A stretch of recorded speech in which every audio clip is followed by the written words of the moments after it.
자, 오른쪽 원에서 그림 좀 크게 합시다.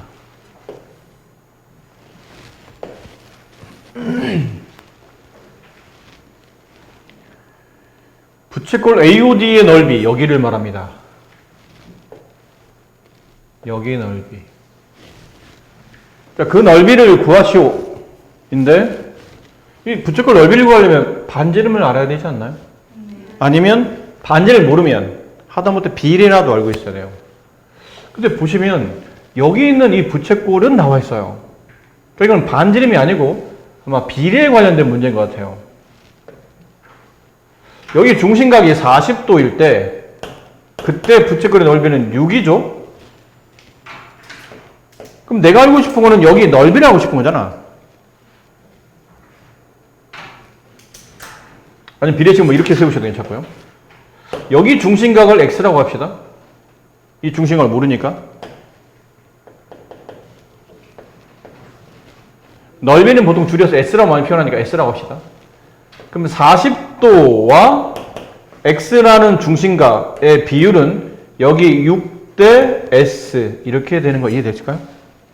네. 여기 중심각 40, 여기 x. 그 비율은 중심각의 비례는 부채꼴의 넓이에 정비례한다. 6대 s. 이렇게. 자, 비례식을 풀면 이렇게 곱한 각 6 곱하기 x, 이렇게 곱한 각 4 곱하기 s, 40 곱하기 x. 자, 남은 거는 이 s를 구하려면 여기는 각 x를 구해야 되지 않나요? 그렇지? 그럼 x는 어떻게 구할 거냐고요. 이 중심각은. 그림이 잘 안 보이는 것 같죠? 네. 잠깐만 지워볼게요. 어차피 이 식대로 풀 거긴 풀 텐데. 색깔 좀 잘 보이도록. 여기 40도. 이 각을 알아야 된다는 얘기죠, 결국은. 이 각 아까 x였죠? 이 각을 알아야 돼요. 근데 이 각을 구하려고 했더니 이게 왜 있는지를 봐야 돼요. 이 기호가 뭐죠?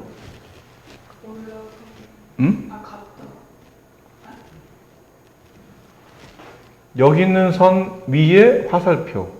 여기 있는 선 위에 화살표. 이게 무슨 뜻이에요? 이어진다? 나란하다는 뜻이잖아. 나란하다. 그 다른 글자 두 글자로 뭐라 부르죠? 평행. 이거 평행기호잖아. 나란한 방향으로 간다. 평행기호가 돼요. 평행이 왜 나왔냐면 지금 그림상 이렇게 돼 있다고 봐야 돼요. 이렇게 AD가 있고 이렇게 OC가 있는 거예요. 이 선분과 이 선분이 평행하다 보니까 이 각이 40도가 되면 이 각은 몇 도예요? 40. 왜? 동의각이니까. 같은 위치에 놓여 있는 각. 이해되니? 이해돼요? 왜 평행선에서 같은 위치에 놓여 있는 각을 동의각이라고 부르잖아.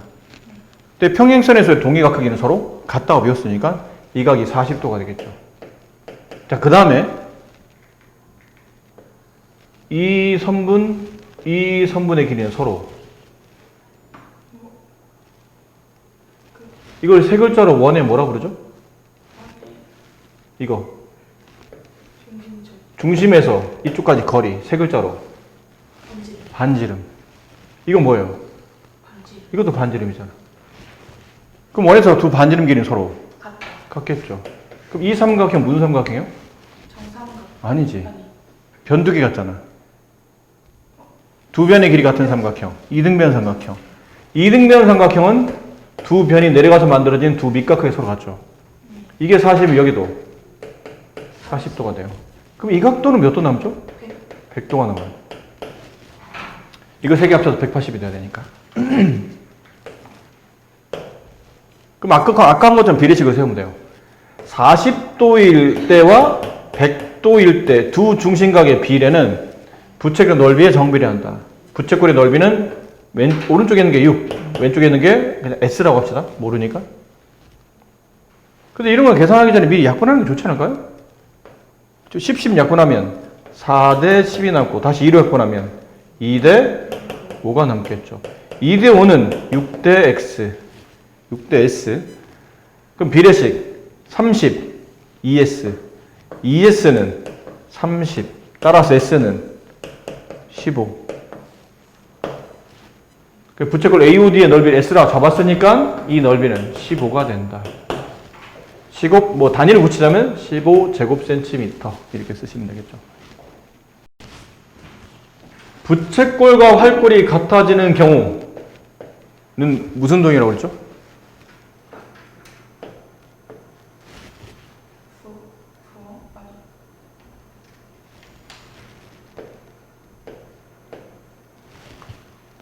반원. 그때 부채꼴과 그 활꼴 설명할 때 말했었어요.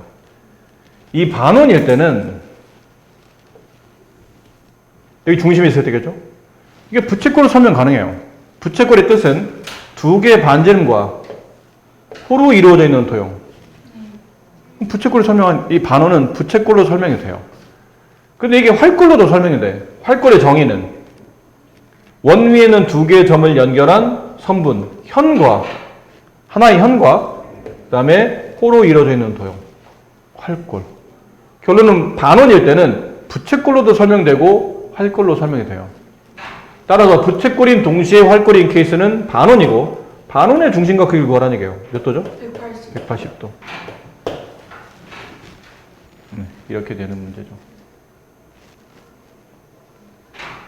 오늘 과제 안 하신 분들은 다 남으셔야 됩니다. 네. 아시죠? 소연이? 저 했는데요. 과제 다 됐어요? 아니 뭐 안 쓰는 거 쓰는 것 같길래. 응? 저 이거. 아 그것만 질문이었어? 네. 알겠어요. 또 질문이요.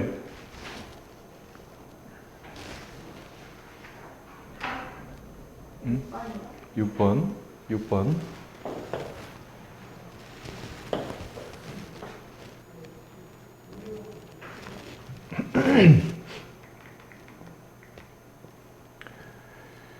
자, 오른쪽에 XY 값을 구하는 문제인데 일단 XY가 전부 다 부채꼴의 넓이를 구하라는 얘기죠.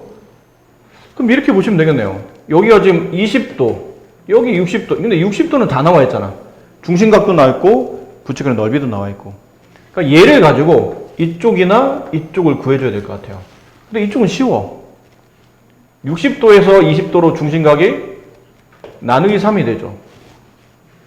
그럼 부채꼴 넓이도 나누기 3이 돼야 되니까 이 넓이는 6 이렇게 되겠네요.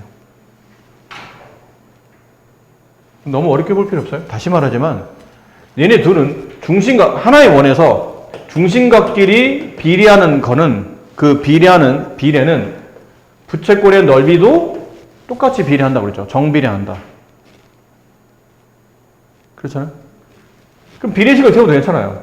20도일 때와 60도일 때 중심각의 비례는 부채꼴의 넓이에 정비례한다. x 대 18. 이게 원식이야. 그럼 이게 내항의 곱 60 곱하기 x, 외항의 곱 20 곱하기 18. 근데 60과 20을 약분하게 되면 이게 3이 남죠? 3과 다시 18 약분하게 되면 여기 6이 남네요. x는 6. 근데 이걸 이렇게까지 할 필요는 없다는 얘기죠. 굳이 이 문제 하나 풀기다 이렇게까지 할 필요는 없어요. 이유는 이게 워낙 쉬워서 그래요. 60과 20은 서로 3배, 그 다음에 나누기 3의 관계지. 근데 우리는 이쪽의 넓이를 알고 이쪽 넓이를 모르니까 60에서 20으로 갈 때 중심각이 나누기 3이 된다면 넓이도 나누기 3이 되겠죠. 정비례한다고 그랬으니까. 그럼 18을 3으로 나누게 되면 당연히 6이 되겠네요. 이건 비례식을 안 세워도 이 정도는 충분히, 왜냐면 배수가 워낙 쉬운 배수가 성립하기 때문에 가능하다는 얘기죠. 하지만 이쪽이에요. 이쪽은 배수가 이렇게 그럴싸하게 성립하지 않아요. 중심각이 60도, 이쪽 중심각은 80도. 얘네는 딱 적당한 몇 배다 이렇게 딱 나오는 건 아니잖아. 이럴 때는 웬만하면 비례식을 세우는 게 낫습니다. 중심각의 비례는 부채꼴 넓이에 정비례한다. 18대 y. 이 순서 잘 잡아야 돼요. 아래쪽, 위쪽, 중심각. 그럼 넓이도 아래쪽, 위쪽 이렇게 순서대로. 그럼 6 이렇게 60과 80에서 10 약분하고 다시 6대 8을 약분하게 되면 2로 약분하면 3대 4가 되죠. 그럼 3대 4는 18대 y. 그럼 이렇게 곱하면 3 곱하기 y. 이렇게 곱하면 이거 약분할 거니까 굳이 곱하지 마세요. 이렇게 약분하면 되잖아. 1, 여기 6. y는 4, 6, 24. 그래서 y의 넓이는 24제곱센티미터가 된다. 그러니까 초등학교 때 여러분이 원주율을 배웠죠? 원주율 할 때는 3.14로 배웠죠. 근데 이건 정확한 값이 아니고 대충이에요. 대충 3.14 정도 된다. 이게 뭐냐면 원의 둘레를, 이걸 이제 두 글자 우리가 원주라고 부르죠. 한자어로 원주. 이거를 원의 지름으로 나누게 되면 그 비율값이 대략 3.141592 이렇게 된다는 뜻이에요. 근데 초등학교 때는 계산이 목적이다 보니까 원래 뒤에 소수가 있는데 그 소수를 잘라내고 그냥 3.14로 하자라고 해서 이제 계산 위주로 공부했다면 이제는 그럴 수 없어요. 중학교 때부터는 계산이 목적이 아니고 개념이 목적이기 때문에 이건 정확한 값이 아니야. 근데 이걸 정확한 값으로 표현하고 싶은 거예요. 근데 이 숫자가 여기도 책에 나오지만 3.14159265 땡땡땡 이렇게 되거든요. 이게 끝이 없어요. 지금 여기 안 쓴 이유가 뭐냐면 이 끝이 없이 계속 나눠지지 않는 소수이기 때문이죠. 이게 무한소수예요. 그럼 어디까지 써야 돼? 이 값이 정해지지 않았는데. 그래서 정할 수 없어서 대략 초등학교 때는 소수점 세 번째 자리 앞에서 끊어서 소수점 둘째 자리에서 3.14라는 값으로 대충 쓰자라는 거였는데 중학교부터는 숫자 계산이 목적이 아니고 개념이 목적이라 정확한 값을 요구하는 겁니다. 대충 말고 정확한 값. 근데 이 값 자체가 정확히 표현할 수 없다 보니까 어쩔 수 없이 기호한 거예요. 이거는 정확한 값이에요. 파이라는 기호로 대신에 쓰자라는 약속이에요. 대략 파이라고 하자가 아니고 정확하게 파이라는 기호로 대신에 쓰자. 하지만 이건 숫자입니다. 읽을 때는 이렇게 써요. 그러니까 쓸 때는 이렇게 쓰죠. 이렇게 기호 쓰고 읽을 때는 파이라고 읽지만 실제로는 이 숫자 전체를 대신하는 정확한 값이라 이해를 하셔야 돼요. 그럼 상당히 좋은 일이 왔어요. 우리한테 기쁜 일이야. 예전에 이렇게 원넓이 구할 때 짜증나는 게 이런 거였거든요. 이 반지름 길이가 아주 쉬우면 3이었다고 합시다. 그래도 원의 원둘레를 구하시오. 그러면 이게 공식이었어요. 2 곱하기 반지름 곱하기 3.14. 소수를 계산했었어야 돼. 귀찮게. 그리고 원의 넓이를 구하시오. 그러면 이것도 계산했었어야 돼요. 반지름 곱하기 3.14. 이게 굉장히 귀찮았잖아. 우리가 사실 소수 계산할 때. 하지만 이제 중학교 때는 이렇게 하지 않고 이렇게 2 곱하기 반지름 3 곱하기 파이라고 써요. 넓이도 3 곱하기 파이라고 씁니다. 파이는 실제로 숫자긴 한데 계산할 때는 마치 문자처럼 계산하긴 합니다. 2, 3은 6 숫자 문자를 곱하기 생략하고 뒤에 파이를 붙이죠. 6파이가 정답이에요. 얘도 3, 3은 9 곱하기 생략하고 파이. 이게 답이에요. 이렇게 3점에서 계산 안 해도 된다는 뜻이죠. 그럼 굉장히 편해졌겠죠, 그러면? 원넓이나 원둘레 구할 때 소수점 계산을 안 해도 되기 때문에 우리한테는 너무 중요한, 그리고 너무 도움이 되는 공식인 거라는 걸 알 수 있죠. 그래서 3.14 대신 앞으로는 파이라고 쓴다. 이게 공식이에요. 반지를 만약에 R자리인 그러니까 이 원의 둘레를 L이라고 부르고 넓이를 S라고 부른다면 둘레 구하는 공식은 2 곱하기 반지름 곱하기 파이잖아요. 근데 반지름은 보통 이 책에서 R로 써놨기 때문에 2 곱하기 R 곱하기 파이라고 썼거든요. 근데 R은 문자고 파이는 실제로는 문자로 써져 있지만 숫자라고 그랬잖아. 그래서 2하고 파이를 숫자니까 앞으로 당겨 쓰고 R을 뒤에다 쓰는 겁니다. 이렇게 곱하기 생략하고. 근데 이렇게 안 써도 돼. 2파이 아니고 그냥 2R 파이라고 써도 돼. 상관없어요. 다만 이제 책에 이렇게 써 있으니까 책에 써 있는 대로 읽을 줄 알아야 돼서 이렇게 써는 것 뿐이지 이렇게 써도 되고 2R 파이라고 써도 돼요. 상관없어요. 상관없습니다. 대신에 2R이 뭐죠? 2R이 뭐예요? 2R을 두 글자로 뭐라고 부르죠? 지름이라고 불러요. 반지름은 두 개잖아. 그럼 지름이겠지. 그럼 앞으로는 그러면 선생님 여기다 옆에 써놓으세요. 원의 둘레를 구할 때는 결국 공식이 지름에다가 파이를 붙이면 된다는 얘기예요. 그 원의 지름에 파이를 붙이면 원둘레가 나온다라는 뜻이라는 얘기죠. 얼마나 쉬운 공식입니까? 안 그래요? 그럼 넓이 넓이 S를 구하는 공식은 반지름 곱하기 3.14 대신에 파이. 근데 반지름이 R이죠? R 곱하기 파이. 원래 책에는 이렇게 써져 있죠? 곱하기 생략하고 파이는 숫자니까 이 숫자를 앞으로 보내는 거죠. 그럼 파이 R 제곱 이렇게 써진다는 거죠. 됐니?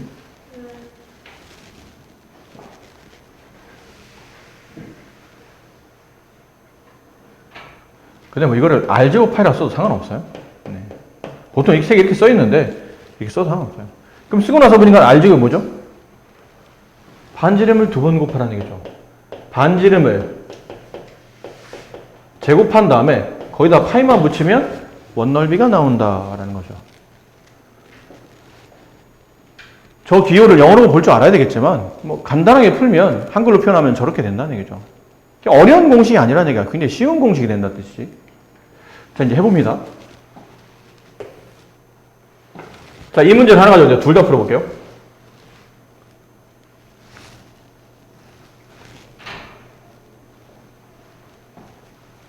반지름이 9짜리예요.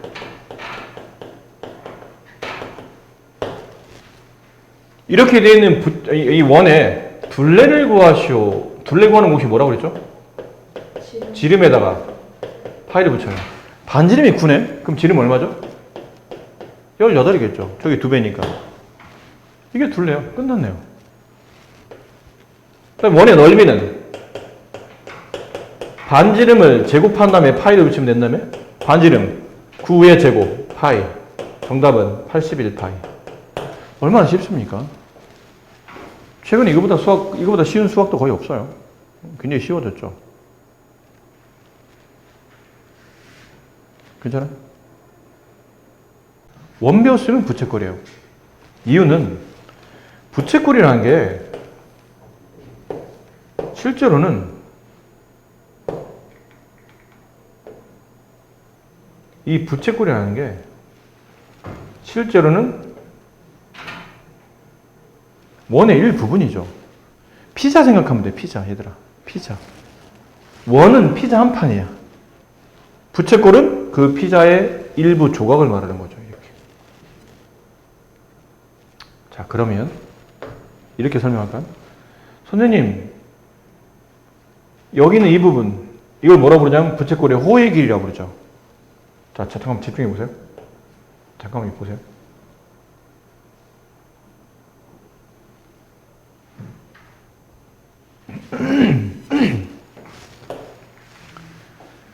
자, 이 부채꼴의 호의 길이. 이 호의 길이는 잘 생각해봐. 원의 전체 둘레 중에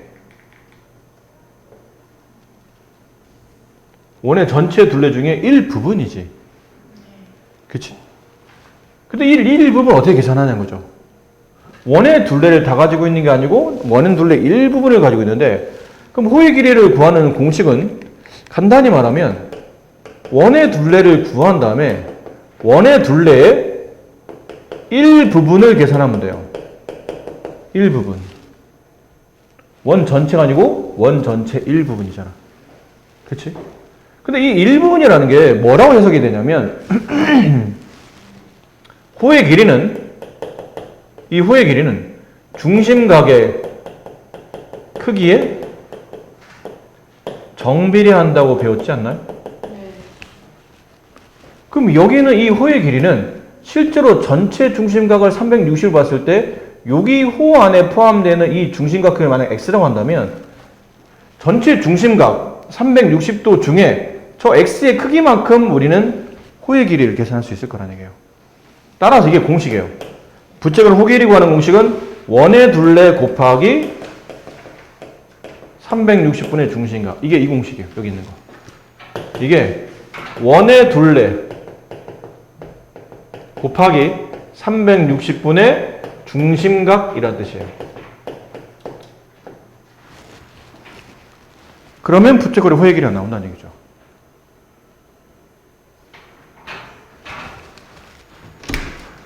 이거를 어렵다고 생각하시면 안 됩니다. 부채꼴은 원의 일부분이니까 부채꼴의 호의 길이나 부채꼴의 넓이가 나오면 제일 먼저 뭘 떠올려야 되냐면 원을 떠올려야 돼요. 그럼 이번에는 호의 길이가 아니고 이 부채꼴의 넓이를 구하라면 넓이도 원넓이의 1부분이겠죠. 근데 그 1부분 계산을 어떻게 한다고 그랬냐면 이렇게 해요. 전체 360도 중에 한 바퀴를 다 먹는 게 아니고 요거만큼만 먹는 거거든.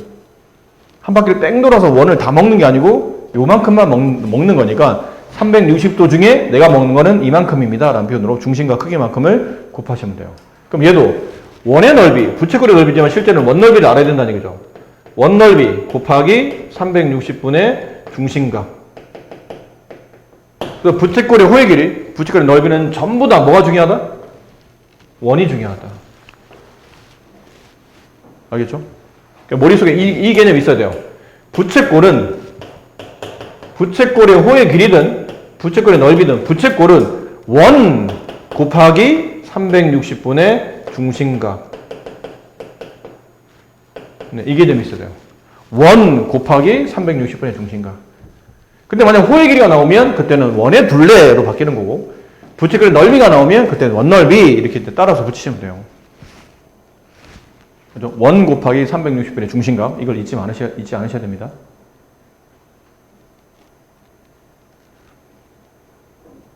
됐습니까? 자, 그러면 이제 문제 풀어봅시다. 이거. 자, 이 문제 하나 가지고 두 가지를 또 풀어볼게요. 이 부채꼴의 호의 길이와 넓이를 구하시오. 호의 길이는 여기겠죠? 이 길이를 구하라는 얘기예요. 이 길이 어떻게 구합니까? 원이라고, 원. 부채꼴이 나오면 원 곱하기 360분의 중심각. 네, 이 구조를 잊지 말라고 그랬죠? 그럼 첫 번째, 여기 있는 호의 길이를 구하시오. 그러면 아까 말한 원, 이제 호의 길이니까 원에다 내 뒤에 붙이면 원의 둘레가 되겠죠. 원의 둘레 곱하기 360분의 중심각 135도. 그럼 원둘레 구하는 공식 아까 뭐라고 그랬나요? 원둘레 구하는 공식은 지름에다가 파이 붙이면 된다고 그랬죠. 지름에다 파이를 붙여라. 이 부채꼴의 반지름이 얼마죠? 8이네요. 그럼 지름은 얼마예요? 16. 16파이야. 16파이. 이게 원둘레예요. 이게 원래는 부채꼴이 아니고 16파이가 되면 원 전체에 둘레가 나온다는 얘기죠. 근데 그 둘레를 다 가지고 있는 게 아니라는 얘기지. 360분의 150. 여기서 약분합시다. 네, 360분의 150을 약분해요. 약분해야 계산이 편할 테니. 네? 8분의 3. 약분하면 8분의 3 남는답니다. 8분의 3. 45로 약분했다는 뜻이에요. 그래서 8분의 3. 다시 이렇게 약분되죠? 여기 2가 남잖아. 그럼 남은 건 2파이 곱하기 3이네요. 파이는 문자처럼 계산한다. 쓰기는 숫자지만 계산은 문자처럼 하는 거니까 2, 3은 6을 곱한 다음에 그냥 파이를 붙이시면 돼요. 6파이. 이게 답입니다. 그럼 호의 길이 계산됐고 이제는 넓이를 계산해요. 넓이. 부채꼴의 넓이.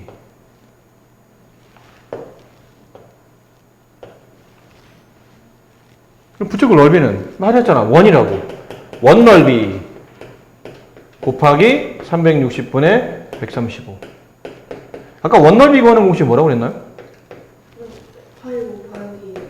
반지름을 제곱한 다음에 파이를 붙이면 되죠? 반지름 8이잖아. 88. 64파이. 곱하기 아까 360에 135를 약분하면 8분의 3이라고 했죠? 천천히 약분하시면 됩니다. 저거는. 뭐 처음부터 큰 수로 할 필요 없이 뭐 5로 약분하고 계속 하다 보면 이렇게 나오는 거죠. 그럼 다시 8과 64를 약분하면 8이 남아요. 그럼 8파이 곱하기 3이니까 24파이. 얘는 호의 길이, 얘는 부채꼴의 넓이가 된다. 유도 과정이 있는데 일단 유도 과정은 오늘 좀 시간상 생략하고 그냥 이것도 외웁니다. 부채꼴이 아까 넓이 구하는 공식 있었죠? 뭐였나요? 원넓이 곱하기 360분의 중심각. 이걸 책에서는 이제 수학적 식을 써야 되니까 이렇게 쓰죠. 파이 r 제곱 곱하기 360분의 x. 이 x가 중심각이에요. 이렇게 부채꼴 넓이를 구하기도 해. 근데 이거는 언제 쓰는 공식이냐면 공식을 잘 보세요. 공식 안에 이 문제를 해결하려면 R값을 알아야 돼요. 반지름 값을 알아야 된다는 얘기예요. 부채꼴의 반지름이 나와 있어야 돼. 그리고 중심각, 그 부채꼴의 중심각 X가 나와 있을 때는 이 공식을 쓰는 겁니다. 아까 우리가 좀 전에 풀었던 문제 잘 봐. 보세요. 반지름 나와 있잖아요. 중심각이 나와 있잖아.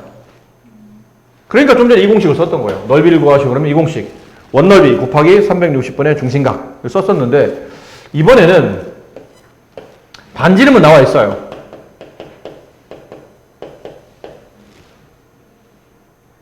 근데 중심각이 안 나오고 호의 길이가 나와 있을 겁니다. 호의 길이 책에서 보통 아까 L이라고 했었죠? L. 이렇게 기호가 나와요. L이라고. 그럴 때는 부채꼴 넓이 구하는 공식이 2분의 1 곱하기 부채꼴의 반지름 R 곱하기 부채꼴 호의 길이, 이게 공식이에요. 2분의 1 RL 2분의 1 곱하기 부채꼴의 반지름 곱하기 부채꼴의 호의 길이, 이렇게. 그게 또 다른 넓이를 구하는 공식이 된다. 여러분이 공식이 2개 배운 겁니다. 부채꼴 넓이를 구하는 공식을 2개를 배운 거야. 알겠죠? 하나가 아닙니다. 언제 쓰는지 알아야 돼요. 반지름 중심각, 그럼 위에 있는 공식. 반지름과 호의 길이, 그러면 아래에 있는 공식. 이 구분을 잘 하셔야 됩니다. 아셨죠? 그럼 이 문제 봅시다. 이건. 다음 주어져 있는 부채꼴의 넓이를 구하시오. 그럼 이건 굉장히 쉬운 문제예요, 사실은. 엄청 쉬워요. 왜죠? 선생님 부채꼴 넓이 구하는데 반지름과 호의 길이가 나와 있는데요? 그럼 아까 부채꼴 넓이 구하는 공식은 두 번째 공식 있죠? 2분의 1 곱하기 부채꼴의 반지름 곱하기 부채꼴 호의 길이. 이 공식에 집어넣으면 돼요. 그냥 숫자만 집어넣으면 돼. 2분의 1 곱하기 8 곱하기 호의 길이 3파이. 쉽잖아요? 약분하면 4가 남겠죠? 4, 3, 12파이. 엄청 쉽죠? 그러니까 위에 썼던 공식이 그냥 숫자만 대입하는 거예요. 2분의 1 곱하기 반지름 곱하기 호의 길이. 그러면 부채꼴의 넓이를 구할 수 있다라는 거였네요. 아셨죠? 자, 오늘 과제는 좀, 물론 여기 좀 어려워요. 지금 배운 거는 워낙 쉬운 거였고, 여기 이제 문제도 변형이 되잖아. 아마 다음 시간에 질문이 많을 걸로 예상이 되는데, 어쨌든 과제는 여기까지 하십니다. 101페이지, 이 프린트 끝까지.